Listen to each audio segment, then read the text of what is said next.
यार की समझ नहीं आनी पे फजर दा फिर वाला है और मैं पढ़ना आंदा नहीं बीच लिखा है कि अच्छा देखा ना कोई में करेंदा क्या पता बोले ना बात पढ़वा के पढ़ेंदा। अस्सलाम वालेकुम जी। सलाम, क्या हाल है? खैर भाई यार सवेरे दा पढ़ा लिखा हाँ कोना सवेरे दा फिर दा वदाम दे ये पढ़ने से भी के लिखा है मतलब यार यो तो पढ़ के दे मेहरबानी करो थोड़ी। ये तो यार मेरे पढ़ना तो नहीं आता लेकिन बकर पढ़ेगा मुझे पढ़ना ही नहीं आता यही पढ़ा है। हाँ, एक गाल है यार अल्लाह दे बंदे ये भी सौखी लिखाई थई पई है कैसे लिखी हुई है ये मैं खुद पढ़ के देना एक करना पोसी जोड़ इसदा जोड़ पढ़ना पोसी ना जोड़ कर दे ए हुए जी हे जबर बे हब ये जबर बे जब हब जब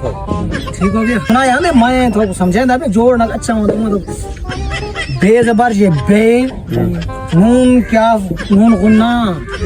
बैंकू हब जब बैंकू लाम मीम लिम पे डाल दे सट हब जब बैंकू लिम सट हाथ दे पढ़ा या नहीं पढ़ा बंदे की जरूरत है साले पैसा कड़ा पैसा चाचा